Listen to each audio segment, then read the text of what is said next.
Well, you guys All look right. beautiful. Good evening, guys. Welcome to our discussion group. I am Fancy Maselli, obviously, co-producer, co-writer of By Proxy, the series. And tonight we have two people on with me. We have Amanda, one of our co-producers. I'm sorry, an associate producer. She's not a co-producer. She's an associate producer. And she is also one of our psychology experts. And tonight we also have Dawn DeSalvi. I'm not seeing it show up on my discussion group on my computer yet, guys. So if you're typing or anything, we can't necessarily see it yet. I'm waiting. There is a lag between what we are saying and what you're typing. So if we don't get to your questions or whatever, please understand that we're doing our best. We also will not be taking any rude comments or crazy rude questions. If you feel the need to do those, you will absolutely be booted from the group and blocked for all time. You will not get another chance at this. So we are here to talk about stuff. We are here to try and answer some questions. I'm sure there are some that you have, but we are not going to be, attacked in our own group, as we've said many times. So, and that goes for Dawn. She is one of our valued people on our team. We absolutely appreciate all that she does for us, and so we are here to support her and learn what her story is. I'm still not seeing it on the page yet. So, Amanda, if you want to start off and talk about some of the things that you wanted to talk about with this, and then we'll go from there. Dawn, maybe introduce yourself, Dawn, first, so that they know who you are and what your story, how you pertain to the story. All right. Well, I came to by proxy me and Fancy have talked before. When I actually had my own discussion group, we kind of didn't like each other back then, and basically because we let other people interfere in our relationship. So I started talking to Nicholas, as you all know, Nicholas Godejohn, when I saw why do I always forget what it was? When he was getting sentenced and when he was, saying how he always just wanted a connection with somebody, to talk to somebody, and I literally felt for him. So I reached out, and he immediately called me. I had to collect a call the next day, and it was him. So we were, we talked. We had a great friendship in the beginning. And the reason he called is because at the time he did not have his tablet yet, right? Because he was still going through the process. Okay. Exactly. Right. Okay. So then, so we had, we were talking 4 or 5 times a day, just regular discussion, basically, getting to know each other, and very quickly, it turned into a relationship. Yeah. And I, at first I was a little scared. It's not every day you go and write a murderer and turn into caring for somebody so much and wanting to be in a relationship.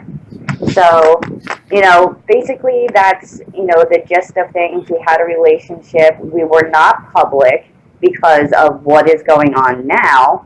And he did not want to go public due to his father's, I guess he didn't want him to be you're in prison and you just went from one female, now you're with another. So that's why it was hush hush. Right, right. Okay. Yeah. Right. So I see us live now. We're still not being able to get comments yet. I'm refreshing to see if I can get the comments. But thank you. Okay, you have comments, Amanda? What? I have comments. I do. Okay. Well, I can't see them yet, and I don't want to just, do whatever. But let's start with you, Amanda, and explain what you want to talk about tonight, and then we'll go through Dawn's story some, and we'll talk about all of it together. Okay. So I wanted to talk about how Dawn fell into this relationship.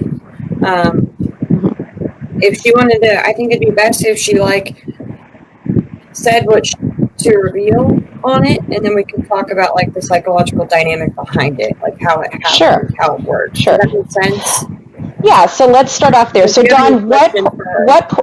Right, I got it. So what prompted you, Dawn, to reach out to Nicholas? Why? Not just that you did, but why did you feel the need to reach out to him, and what did you think you were going to accomplish by reaching out to him? Honestly, in the beginning, truly companionship, because I was in such a dark place. Throughout my whole entire, life, my childhood, it has been basically just me. A lot of people have no idea my backstory. They like to plaster it all over without the knowledge of what is literally my life story. So I've had a lot of relationships that have not been great. I've learned, through talking to a great friend of mine that I do a lot of trauma bonding, which, that's the only type of relationship Excuse me, I know. I'm going to eat. It's the only type of relationship that I know, and, I wind up going down that rabbit hole every single time. And what kind of life have you led so we can understand what led you to that kind of relationship? And you don't have to go into great detail, but just kind of give a little bit of your backstory, because people want to know. I was born into poverty, really bad poverty. My mother chose men over her children all the time. We actually were living in a house with no running water, going to the bathroom in a bucket. Her boyfriend, we had we were so neglected to the point that, even we were failed by diapers, you know what I mean? They're, they came in, they took us, they put us in another place that was even worse. Then we were returned to my grandmother, which, she was elderly, she couldn't take care of us. So it was basically me fending for my sister most of my life. My mom then got to, she dated another guy that was a alcoholic, and he molested me and my sister, and my mom is still with this man. So my life has not been, I haven't had a man that had a great experience, in my life younger. So it was, I guess that's one of the biggest things. Right. Due to what happened to me as a child. I don't really want to talk about that too much, but basically it impacted my life to the point where, I had a surgery, I got addicted to pain pills, and everybody knows that they don't last forever. You can't get scripts everywhere, and then with them cracking down, I had a cousin that was just hey, this is so much cheaper and it lasts so much longer. I had a short run with heroin. It wasn't a very long run at all. I went straight to jail, and that's what this whole big thing is. So let's talk about that. How long were you in jail? 3 years. 3 years. Yes. Okay, and that was jail, not prison. Yeah. Well, prison. Prison. It's you go to jail and then to prison. Okay. And so you spent time inside, so you went through the system, so you kind of knew. So was that what drew you to Nicholas? Was that you felt like you somehow related to what he was going through? Exactly. And he even appreciated that, because I knew what it was like to have phone calls. I knew what it was like not to see anybody or have visits. You know what I mean? I knew exactly what it was like to wake up every day in that little tiny cell and look around and not have your family. You know what I mean?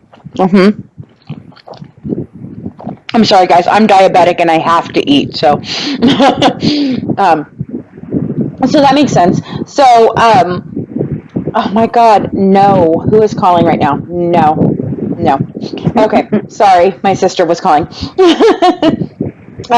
So you reached out to him, basically to share the fact that you felt like you could relate and that you felt like he was alone, because he wasn't on getting a whole lot of support, right? I mean, You're right. He wasn't. I mean, he wasn't. He was trying to reach out to his mom. She wasn't responding. Bonding, right? He did not put money like on the phone yet on his side to call his father. You know what I mean? Right. So at that point, I was the only person besides, I think, his grandmother. I'm not sure if that was later on or in the beginning. So. Okay. And so how did it start off? How did it go? It was basically good. Like, it was just, a lot of it was me doing, like, talking back and forth. We basically, and then I was invited to, this is where my life took a horrible turn, and I wish I never got involved with any of these groups, but, Nicholas thought it would be great for me to advocate for him in a sense that changing the outlook of what people thought of him. That's basically what he wanted me to do. He wanted me to change, people's perception of him. Because at that time I just thought he, like everybody says, he got, manipulated and yada yada yada and all that. Right. Hold on one second. Abby!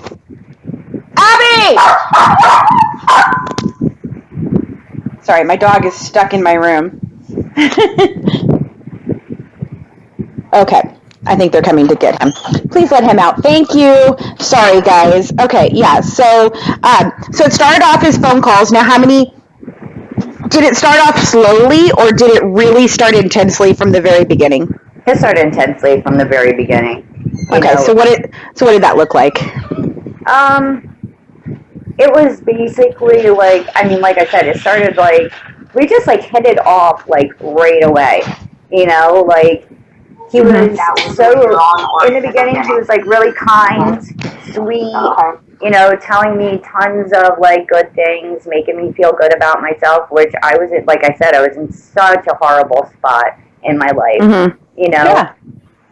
So so it was basically a good, relationship in the beginning, for a while, I had these groups, and I didn't see what I see now. It was starting, from the beginning it was controlling, but I didn't even see that whatsoever.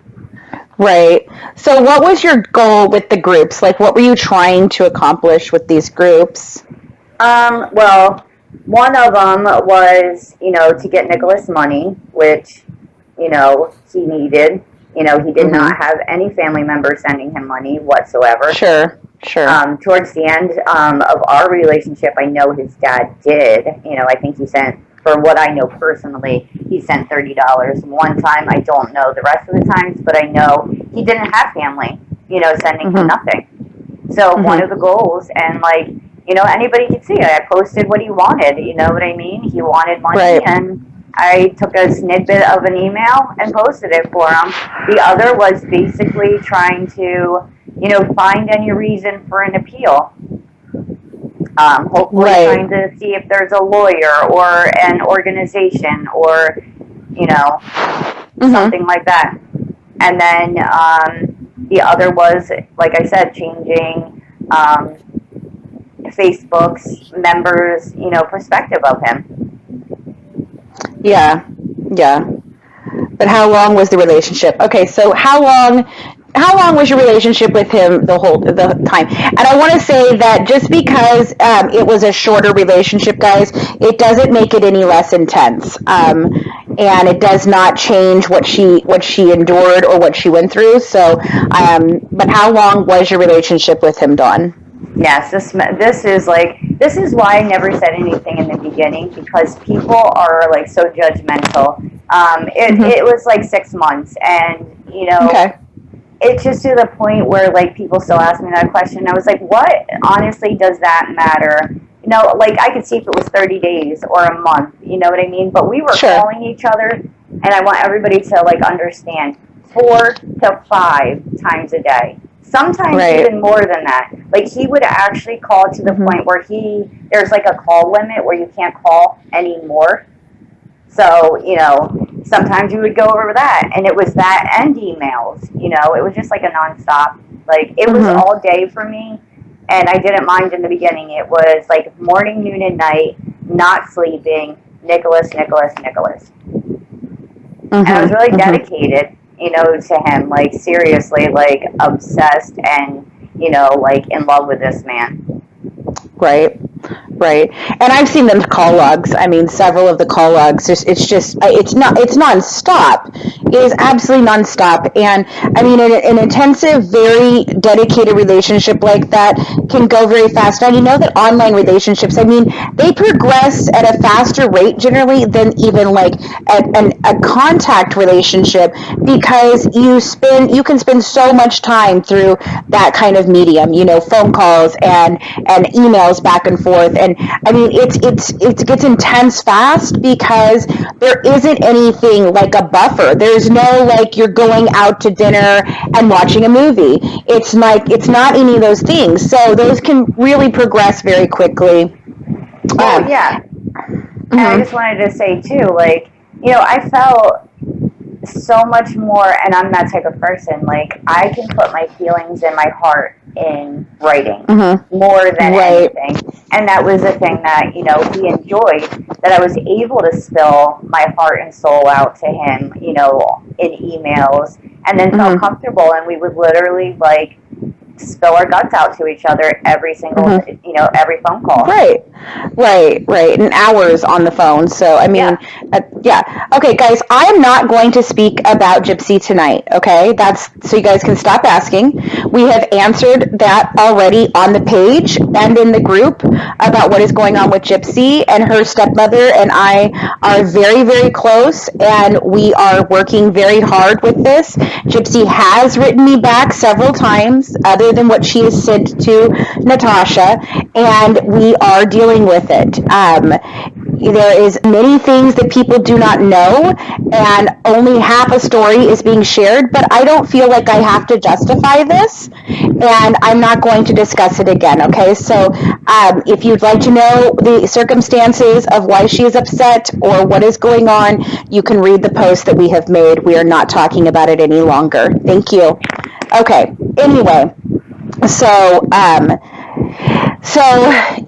Donna, it's progressed pretty quickly. So when did it turn from being this something positive in your life to something that was not positive?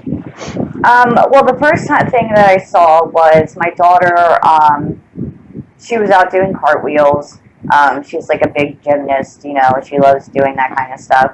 So she hurt herself. So she was in the emergency room, and you know, Nick called me, and I answered the phone, and I said, hey, look, you know, my daughter's in the hospital. I can't really talk right now. And he got very, very irate, upset, like, how dare I not take his phone call, you know, and basically I wound up sitting outside of the hospital room, speaking to him, trying to calm him down, you know, because he was, like, literally bugging out. And it was just, Ashley, it's okay. Important. Hold on one second, Dawn. Ashley, you didn't upset us. And guys, for those of you that are asking about the time limit on the phone calls, his prison specifically allows 20 minutes phone calls, but you can have unlimited 20-minute phone calls as long as you're doing, you know, your work and the different things that you have to do. But during your free time, you can have 20-minute phone calls over and over and over again, like back to back to back to back. And until they are in their home prison, like Nick is in a prison right now where he's being evaluated to see where he should go. He was supposed to move in May, right, Dawn? But he has not. Yeah. Okay. So they don't have like work detail or anything like that in that prison. So it is free all the time as far as him being able to do whatever he was doing. So 20 minutes at a time, yes, but over and over and over and over and over and over and over again. So that's how they were able to talk for hours still. Okay, so go ahead, Dawn. Well, and he's in protective custody also. Right. So he's not in general population. Right. Gypsy wasn't either for the longest time. She is now, but she wasn't originally because of the high profile of the case. Exactly. But Gypsy did some violations, and I think she ended up on general population. So, but I think she's going back to that ward later. Thank goodness, because I worry for her safety in general population. Since it's such a high profile case. Yeah. Okay. So go ahead and finish up about your daughter and going to the hospital and how you freaked out about that. Yeah. So he freaked out, basically, like, how dare I, not talk to him, that he was waiting, patiently to talk to me again, because we talked, I think, like 4 times earlier that day. And when he called me, he was like I said, upset and just angry, that I literally could not, take his phone call. And like I said, I had to tell my daughter, like, I'll be right in because, Nicholas is bugging out. Like, I'm trying to calm him down. And he would threaten things like, if I flip out and go in the hole or kill somebody, it's your fault. You know what I mean? Or if I bug out and hurt somebody, it's your fault. So I didn't know what to do at that point. You know what I mean? And so then from there, you said it started to turn, and so now he's emailing and calling at the same time. So you're having both now, and the emails are getting progressively more intense. I've seen these emails; they are really, really crazy, guys. I'm all true crime all the time. My kids make fun of it, and I've never seen anything like these emails. It is just super, super scary, the things that he says in these emails, and very, very different than what he has portrayed to the world. I can say that you saw one clip of it in the Oxygen where he said something about the fact that he had wanted to do this for a long time, and when he got the chance, he didn't wait. That was mild, like a mild clip into what we see in these emails that she has shared with us.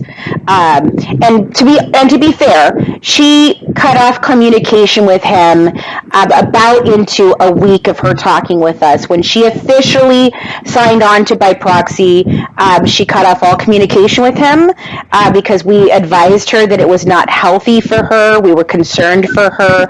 We did not want to have her continue on speaking with him because of her own safety, not because, people seem to think that we wanted to get some, crazy information from him. We don't need crazy information from him. We've already got crazy information from him, so we didn't have to do something, where it's shady, where we're trying to send something and elicit that. We did not do that. She stopped all communication with him, and she is the one who stopped the communication, not him.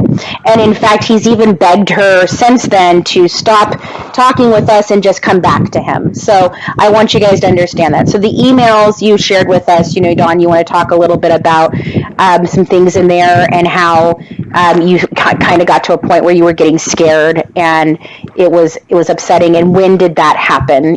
When did a real just, oh my God, I'm so frightened start? And I know it started with phone calls and then kind of crossed over to emails. So right. Well, like I said, it was the phone calls at first that were getting, progressively worse. It was like, calling me a dumb whore or you're a cunt or, and it would be simple things like that. One time I was sleeping and I didn't answer the phone in the morning. And he called 17 times back to back to back. I finally heard it, woke up, took the phone call, and it was like, what are you, a dumb whore? What are you, a dumb bitch? Like, what were you doing? Blah, blah, blah, blah, on and on and on. And, and like I started crying. I was like, Nick, like, I don't understand why you're treating me this way. Like, I'm up with these groups, and his own father, up with him talking in the, what is now the Freedom Fighters, till like 4 or 5 o'clock in the morning. And it was always about him. Like, those conversations were, okay, what else can we do to help an appeal? Who else can we do this? and then going back and forth conversating about, did this happen? Do you think this happened? You know what I mean? Mm-hmm. And so, yeah, but sometimes in the morning I would be exhausted and I would fall asleep trying to wait for his phone call. So, I would get those phone calls. And then he knew how much, I truly loved him. And he would literally, not call me when he was supposed to make me worry, what was happening with him. And that's how it started, the punishment, towards me. And he would tell me, that's your punishment, that's what you were supposed to receive for, disobeying me. And then, Right. With the emails, it started, that I had to start, same thing as Gypsy, having personalities that matched his, and I had to be his innate slave, and I would have to be okay 100% if he was to get an appeal and was to get out and live with me, that I had to be 100% okay with him raping me at any time. Wow. That's when I started to get scared. And then, I started to say, well, what if I'm not okay with this? I don't know if this is something I want to do. And it was just if he wanted it to be, he said he wanted, our altars to be a family, that we could just act them out whenever, during the day. Right. There's other emails out there that have his other altars. I know them all personally. I got to know them personally, who they are, what they're about, what they need. Right, and we talked about this a little bit on the week that we did about Nick, in that these are not altars as in real people or real DeeDee or anything like that. This is basically him naming emotions and thoughts, and making excuses for proclivities that he has, and perversions that he has. It's not like having, it's not like Split, okay? It's not like there's an actual guy inside and a little kid inside and a 25-year-old woman and a 50-year-old man. There are not those things. It's not like that. It's literally him giving names to emotions and feelings and thoughts. And so, so about 6 months, Joe, is what she said. He was seriously into BDSM, seriously. Extremely, and we see that in the emails. So it became really abusive. In fact, when Dawn came to me, what she came to me with originally was she was frightened because she was getting Facebook messages from an anonymous person threatening her life, and it was for her involvement with Nicholas. And she was frightened and scared, and she had no idea who to turn to. And she came to me, not even to come work for By Proxy or to turn on Nick, but she wanted to know if we could help her figure out who was threatening her, because we do all this investigation, and we have private investigators on our team, and we have researchers, and we have tech people that can help with researching things. And so she was hoping that maybe we could find out who this profile was and where it was coming from. And she was very scared. She was like, what do I do? Do I report this to the police? Do I just block it? Do I pretend like it didn't happen? What do I do? And that was very scary for all of us. And I started keying in some of our teammates, Amanda, Tori, and saying, I'm really concerned for her. I don't care what she has done in the past or how we've either, had a time period with her or not. We've never had a huge beef before. We just had, she just was protective of Nick, and, we tried to reach out to her about getting in contact with Nick, because obviously Bobby is very obstinate and only cares about being paid. And it's not that we don't want to pay, it's that we did not have the money to pay him up front. In no way in shape or form were we going to give him millions of dollars. That was like crazy, and that's all he wanted. So we had arguments as far as I was in her group. Other moderators threw me out of her group for asking questions and saying different things and having some logical conversations, or trying to, with people who just obviously did not want to have logical conversations whatsoever. And so when she came to me, I was shocked, but I put everything aside to help this woman, and that was why she came to us, not because there was some issue where she just wanted to turn on Nick. In fact, Amanda can attest to this. She spent hours and hours and hours talking with her. Amanda, if you want to kind of weigh in there on how we helped her and what we did to continue to bring this so that she got herself out of this horrible thing. Yeah, I mean, when I first met Dawn, I had never actually talked to her. I was in a group of hers, just kind of hanging out. I had joined a bunch of groups on this topic. So I had reached out to her after the messages. Fancy sent me those messages that were sent to her at like 2 o'clock in the morning. And I reached out to her the next day. And the first day I talked to her on the phone for like 2 hours. And I don't think I'd ever talked to anybody on the phone that long, aside from my family. So she was very timid and she was frightened, and she had every right to be. The messages that were sent her that were threatening were scary. They knew her location. They knew where she had been. They knew private information about her. So it was terrifying.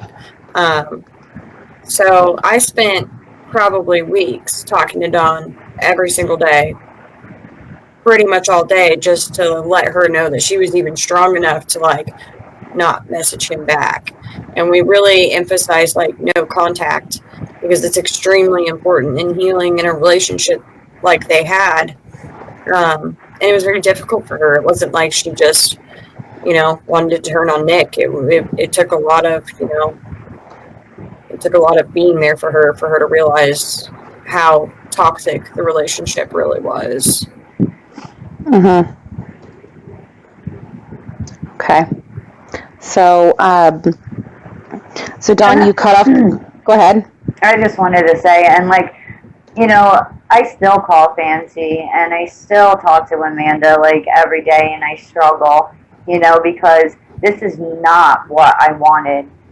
And I'm gonna cry, because this is not my thought process of how this was gonna happen. I really didn't. And all the flack and everything that I got for this is is beyond me. It really is.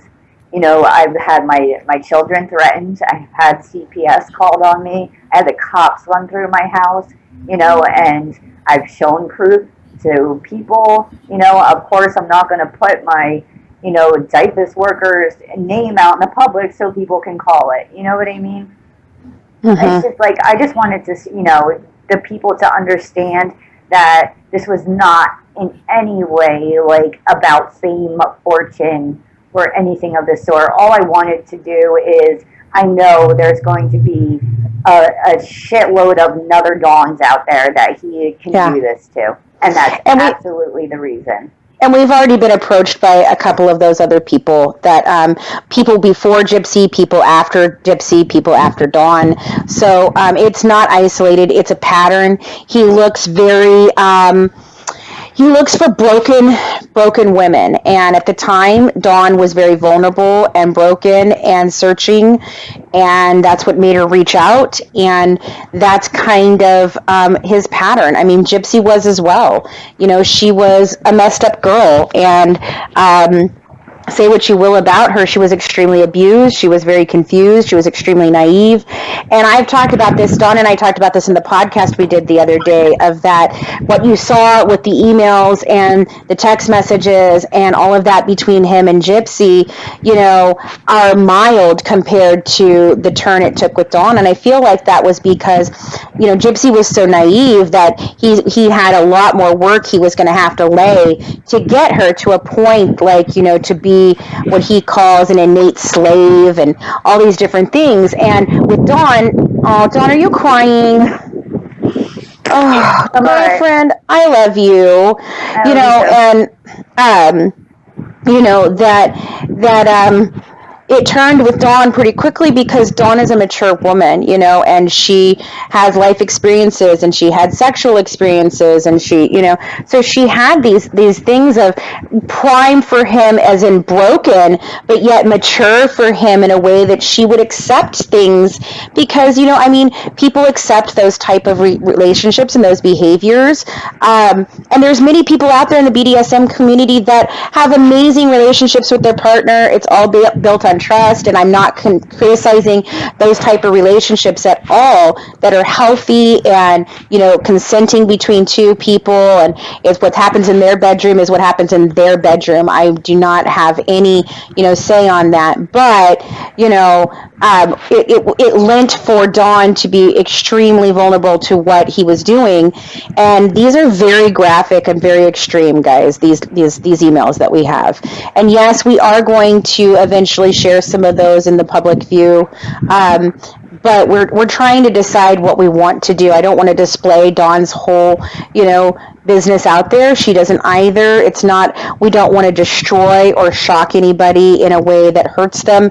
It's literally so that, like Dawn said, we can stop anyone else from ever having to go through this. And it's not just with Nicholas. Like, there are women out in the real world, you know, that are in these types of abusive relationships, these relationships with sexual sadists and with people that are just extremely, you know, detrimental and sociopathic. I mean, it basically, she's escaped a sociopath, you know, and regardless of what you think about how intense an online relationship can or cannot be, you know, then it's just, it's intensely crazy. And Ashley, the thing is that, yes, they monitor incoming and outgoing email to an extent, but if they don't know that there is a reason to really check them, they just pass them through.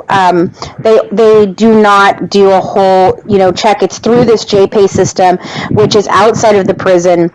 Now, I know that, like, paper mail gets a little more scrutiny than these emails, but the emails go through this JPay system. JPay determines whether or not it is, you know, okay or not. And I'll be honest, I'm frightened that they got through, because you would think that that would not happen, but oh my God, did it, you know, and it's very, very, very scary, you know.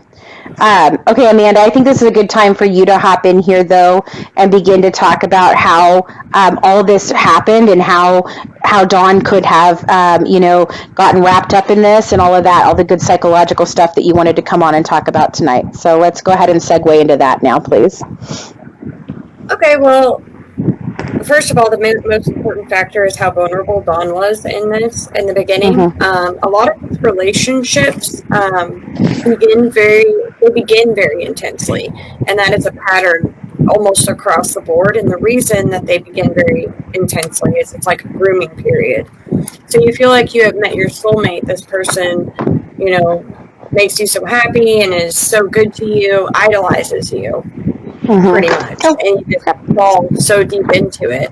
Further down in the relationship, you enter a stage which is generally called like the valuing stage, and then they start to like subtly intimidate you or put you down, manipulate you.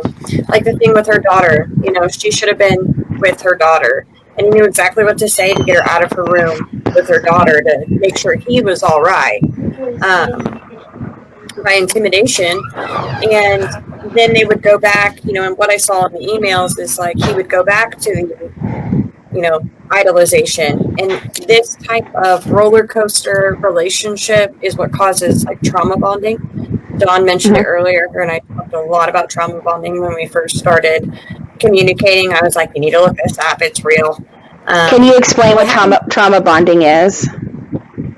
It's when a person, they say that, like, okay, so it's when a person becomes physiologically dependent on the highs and lows of a relationship. So in the low periods, your body will dump hormones like cortisol, which is a stress hormone, and like fight or flight. And then when you are in a idolization phase, your body will dump oxytocin and all serotonin, all the love hormones. And your body becomes addicted to those highs and lows, basically. And your hormone inventory becomes kind of out of whack. So when you cut off all contact, they consider it as painful as detoxing from drugs, really, because it's an addiction. Your body it needs that. It feeds on it. So it's really easy that she got into this and didn't even notice. But when it comes to like the deepness of this relationship, these types of relationships start off intense. Usually people like Nick marry very soon in a relationship, and they fall in love very quick. And at the beginning, you think it's like true love, love at first sight. But really, it's a pattern, and it just kind of hooks you in. Mm-hmm.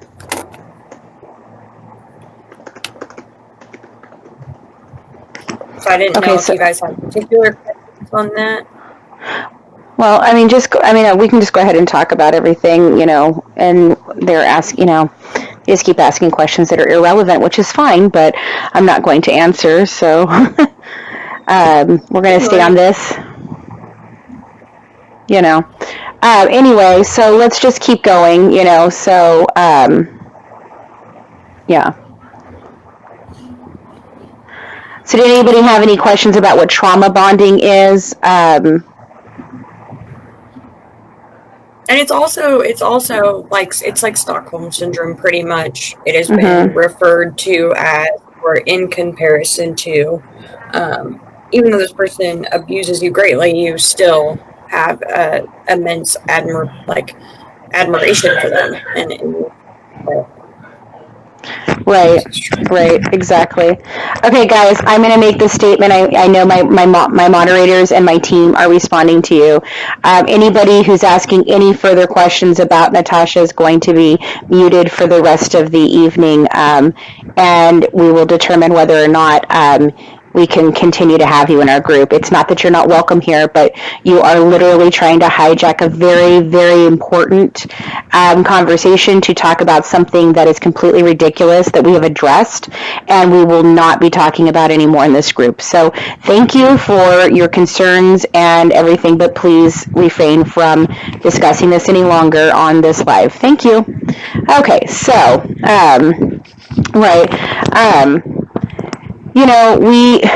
Amanda and I have been very open, and the reason that we decided to go ahead and talk with Dawn tonight, and we've been trying to get her on for a couple days, but I kind of felt like maybe it was kismet that we didn't get her on before, based on all the things that Amanda and I came out and really openly talked about the other day of our own relationships and what we've been through, and how we've dealt with, our own different abusive situations, and the love that we have for the men that are in our lives and how complicated that is. I talked the other night about my husband, his outburst. What I didn't know, and I just found out yesterday because he's finally back on track, is that he had missed medication. And so his outburst was because of this medication that he had missed. So it causes these chemical problems in his brain. And he even admitted, I have the right to have feelings, but I didn't react properly. But for me, that was still extremely hard because it's been 23 years of that, like that kind of behavior, of this pattern of, I love you so much, I treat you like crap, I love you so much, I treat you like crap, so, and I truly believe he does love me, and I'm sure Dawn truly believed that Nick loved her, and I don't believe that Nick is capable of love. I believe he's got these sociopathic tendencies. Sociopaths are not able to actually feel the same as we do. They are very great at mimicking things, though, and I feel like that's kind of what he does in the private, in the public eye, is mimic these behaviors that he knows people want to have. Yes, I'm still live. Thank you. Yeah, it's okay. So, it's these types. You're fine. It's fine. Sorry, one of the working bathrooms in my house is the two working. We have a working bathroom. We have a bathroom in the hall that has never worked in our house the entire time we've lived here, no matter what the landlord has done. So the bathroom in my room and the bathroom in the other room are the two bathrooms that the children use. So then I'm here. Sorry, guys. But exactly. My husband is bipolar, Joe, and that is exactly the same thing. Exactly what I was talking about.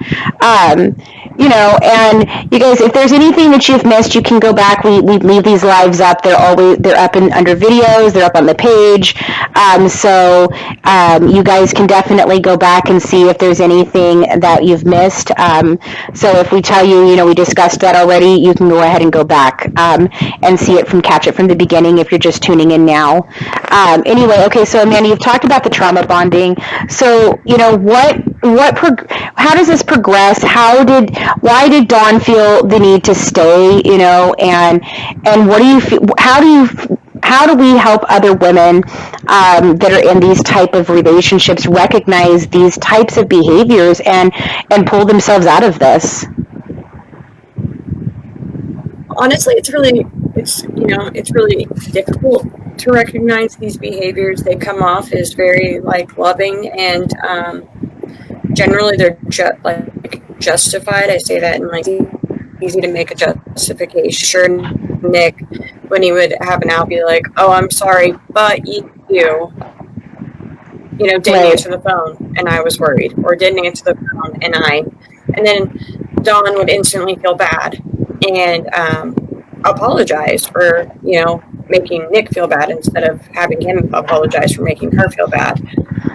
Really, advocacy is the only way that you're going to, we hear advocacy comes to terms with physical abuse.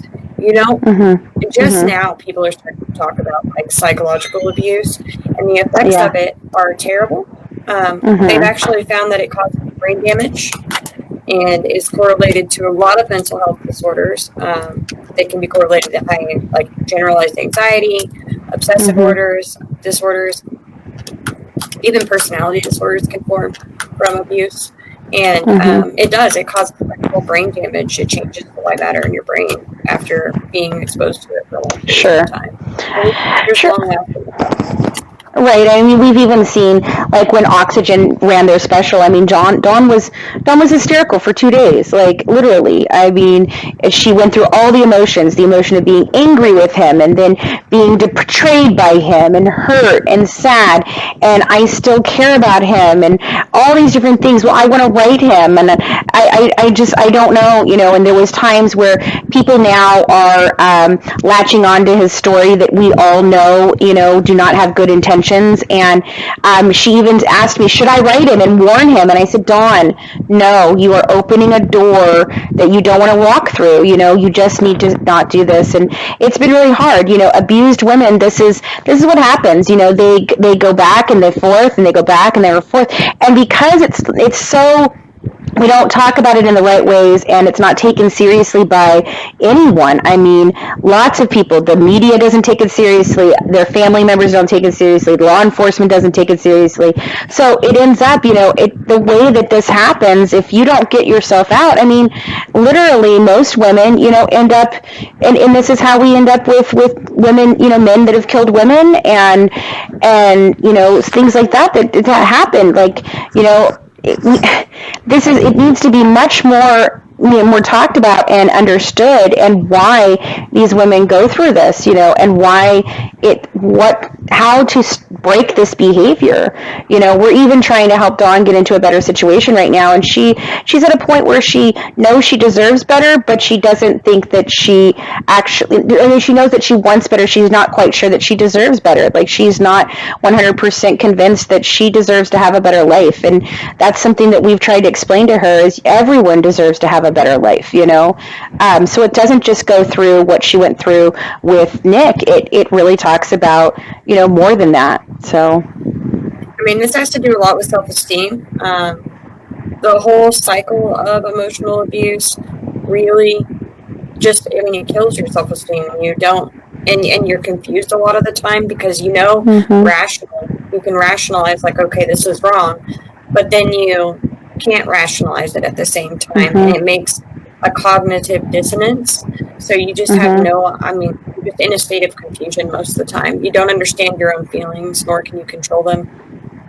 There was one question on here that asked where to go, where could they go for help, or how to talk to them. There's not a lot of laws U.S. about emotional abuse. Actually, I don't think there's hardly any, but they're starting to charge people with emotional abuse in other countries. So I think the first step would be to start advocating for that, because it is a serious issue. Yeah. And it's something that we've addressed with even, the Conrad Roy situation and cyberbullying and emotional abuse in relationships. I mean, there's all different types. And I think that I honestly believe that emotional abuse is more detrimental than physical abuse. Physical abuse, a person hits you, you get a bruise, you're done, that's it, it's over. Emotional abuse is constant. It is over and over and over and all day, especially when you're talking, when you go into something like Dawn with what she experienced through the groups and how they turned on her, and then what she experienced with Nick. It was an all day thing. You carry this phone with you all day, every day, and the emotional abuse that we get through this phone, through something, it's now entered our lives 24/7. We used to be able to, close doors and go home, and when we got to our home was a safe space, and no longer is that necessarily true.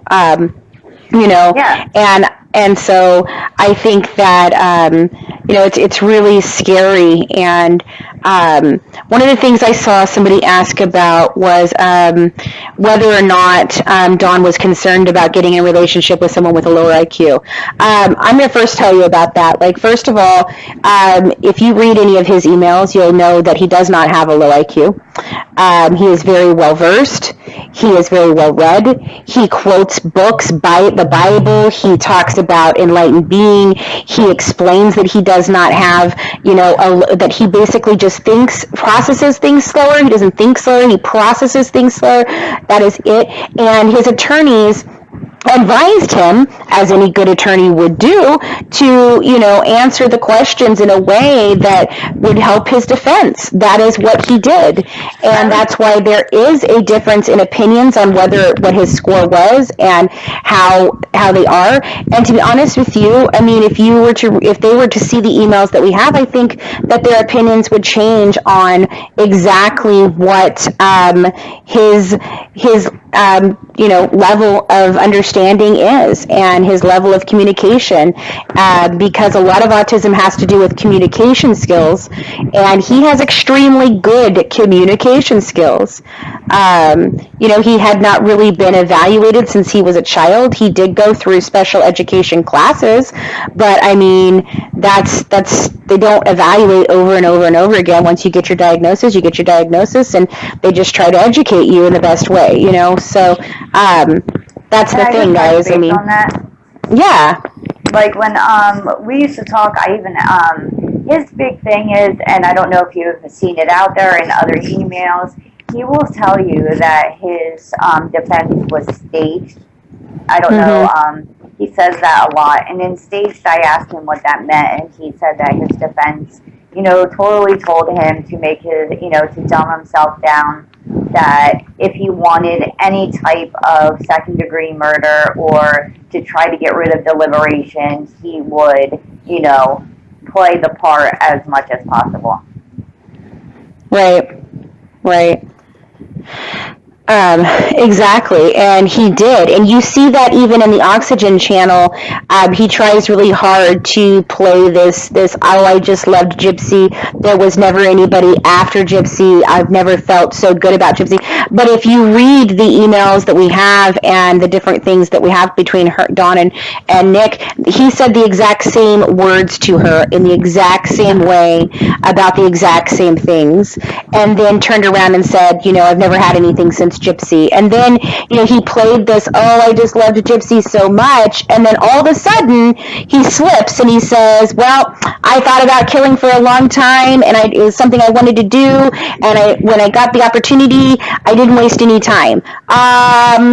Wow, okay, so that's completely different than everything else he said the whole time he was being interviewed, and it just happens that he can't maintain it forever. Like, he can maintain it in small spurts, but it's not, I mean, it's terribly sociopathic, and it's very dangerous. Like he's good. Sociopaths are good at convincing. They're good at being what you want for a moment, but eventually their psyche comes through, and they get to. He said too was, that I just lost my train of thought. I'm sorry to interrupt you, and then I lost it. No. I know one of the things. Oh, I know what I was going to say. When he was saying things like, I'm going to kill again on the oxygen thing, one of the times he like totally like flipped out at the end, because I wrote something in all caps, and it wasn't even like a yelling. I was just trying to emphasize something, and he like lost his shit, and like Nikolai came out, and that's when exactly he, I was scared. I didn't know if I should call the prison. I didn't know what to do, because he basically said that, because I pissed him off, that Nikolai came out and he didn't know if he was going to kill somebody in the prison that night. Right. And I literally just sat there and was watching like the computer all day the next day, like, oh my God, it's like it's going to be like Nicholas John killed somebody in prison. In prison, right. And it's scary, Amanda, did you have anything else that you wanted to kind of go over here? My phone is dying, so I can't stay on much longer, even though I've tried to plug it in. These lives just kill the hell out of it. Yeah, out of the battery. So, Amanda, did you have anything else you wanted to add? I mean, I was wondering, I addressed pretty much everything, I believe. I was wondering if anybody had any questions about the emotional abuse, the cycle, or how it works in the brain, or anything like that I can answer while we're on here. If not, then I'm good. Claire, we have not posted the emails just yet. Like I said, we will be posting them. We're just not sure how we're going to introduce some of them to the public, and obviously not everything will be introduced. Some of it will be saved for our series, and some of it is just being saved to protect Dawn, because, it's horrendous, some of the things that he said to her. And Nikolai, for your information, Amanda, he's replaced, and replaced the Victor guy, the Victor that supposedly killed DeeDee. Victor is gone. When asked in an interview by Dawn, which was so funny, was one of the things that I was so annoyed with her about when we first started talking, because I was just like, oh, this girl, she did this live phone call with him and asked him, and, it started off really slow. It was like, what's his favorite color? What's your favorite food? What's your favorite pizza topping? I was like, are you kidding me? Like, I tuned in for this crap? Like, and then she got to the question of, well, is Victor still with you? And his answer literally was, nah, he's gone. And I just couldn't believe the way that was so flippantly, wow, nope, don't even know it, and now he's talked about the fact that Victor is gone and Nikolai has replaced him, but Nikolai is, he even says, like 10 times worse than Victor ever was.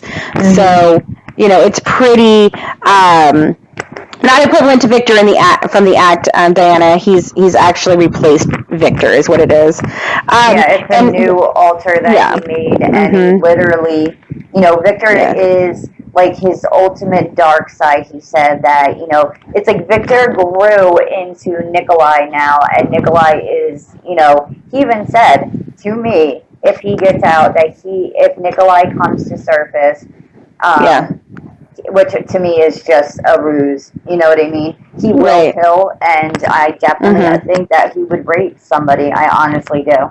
Right. And that's not the only scary one he has. Like, there's varying degrees of different ones. And honestly, I don't think there are any other good ones.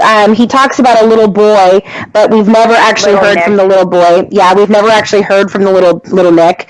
And then there's just Nick, who says he's the good part, But other than that, there's all of the rest of them are very, very scary and very, super crazy and sexually sadistic and very, they want to rape and kill and hurt and are, extremely, extremely angry. And so I just, good Lord. And I saw his MySpace name was Slick Nikolai. Interesting. Very interesting, Michelle. Thank you for telling us that. We will look into that.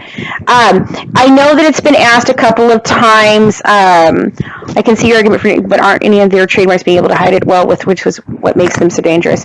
Yes, he does, and he hides it for a while, and he's able to do that stuff, and then it all comes back out again. So and then somebody asked about his relationship with his mother. He does not have a relationship with his mother anymore. She raised him. Then his father was highly not involved in his life. And then he reconnected with his father later, and basically his father is not a great influence. He doesn't believe in medicine or therapy or any of those things that could help somebody with some of the problems that Nick may have, so no, he has never been diagnosed with DID. Absolutely never. Never, never, never. He's been evaluated several times. He does not have any type of multiple personality disorders. We have an email that he basically says he's not DID. He's not, right. He says that in his email as well. Okay, guys. Well, I thank you all for tuning in. The medical week has kind of gotten hijacked here by a couple of different things that have happened this week, and so we are going to go ahead and continue on with that in the next week. We'll start tomorrow. I'm going to see if we can get Titania to do the live that we tried to do the other night, and maybe go through that. Maybe that'll be Amanda and Titania, or me and Titania. I'm not sure. But we're going to try and start to get into the medical stuff. We'll go through it over the weekend and into the early part of next week and see if we can get some of your questions answered on that. But we thank you for tuning in tonight, guys. We want to thank Dawn for sharing her story tonight. I know how hard it is, Dawn. You've done such a wonderful job. And I just want to tell you how much I just love this woman. Like, she has come into my life, and she is such a powerful, wonderful light of ray of sunshine that she does not know that she even is. She lifts every single person up on the team on a daily basis while still struggling herself. And I just want to tell her how important I believe her story is to the world, and to helping other women. And that is exactly what she wants to do. She has talked about being an advocate for women, for people who are in abusive relationships, in sociopathic relationships, and I just applaud her and admire her strength and courage every single day. So thanks, guys, so much, and we will get back with you with just several different things throughout the week, again, with the medical stuff. Have a wonderful night, guys. Amanda, you want to go ahead and close out the live, please? Thank you. Good night, guys. Thank you. Good night, everybody.